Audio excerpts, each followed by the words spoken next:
এবার আমরা শিখব বেসিক প্লটিং। ম্যাটল্যাব একটি খুবই এক্সিলেন্ট একটা গ্রাফিক্যাল টুল। এটার মাধ্যমে আমরা সহজেই ডেটা সেটগুলো প্লট করতে পারি।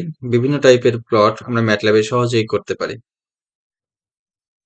আমরা আজকে কিছু বেসিক প্লট দেখব।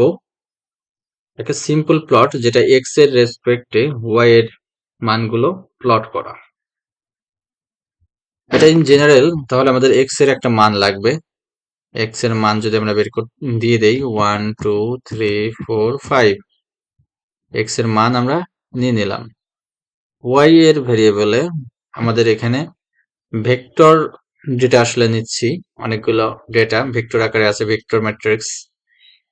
ওয়াই এর মান 2 4 5 7 8, পাঁচটা ভেরিয়েবল দিয়ে দিলাম। আমরা এক্স এবং ওয়াই এর মান দিয়ে দিয়েছি। জাস্ট প্লট করার জন্য সিম্পল প্লট PLOT প্লটটা ব্যবহার করব এবং প্রথমে এক্স ভেরিয়েবলের মান, এক্স এর রেসপেক্টে আমরা ওয়াই ভেরিয়েবল কে প্লট করব। এক্স এর রেসপেক্টে ওয়াই ভেরিয়েবল প্লট করব। জাস্ট আমরা ইন্টারে প্রেস করব।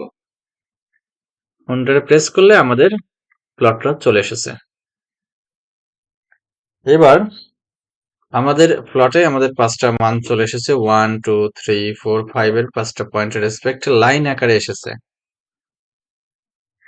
এরপরে আমাদের যে জিনিসটা আমরা দেখব বেসিক প্লটের ক্ষেত্রে, আমরা যদি আরেকটা প্লট যদি করি, আমরা যদি সাইন এক্স এর কার্ভ যদি প্লট করতে চাই, আরেকটা প্লট, এক্স এর মান হবে 0 থেকে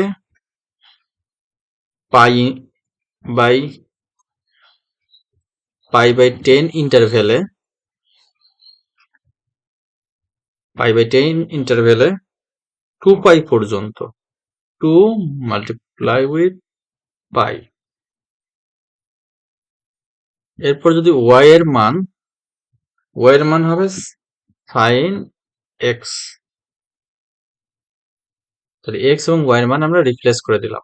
এবার জাস্ট প্লট যদি আমরা দিয়ে দেই এক্স কমা ওয়াই, আমরা সাইন এক্স এর একটা কার্ভ পাচ্ছি। আমাদের পাই পর্যন্ত 10টা ইন্টারভেলে ভাগ করেছে। আমরা প্রত্যেকটা পয়েন্ট আমরা দেখতে পাচ্ছি যে পয়েন্টগুলোকে সে প্লট করেছে, আমরা প্লটের পয়েন্টগুলো দেখতে পাচ্ছি।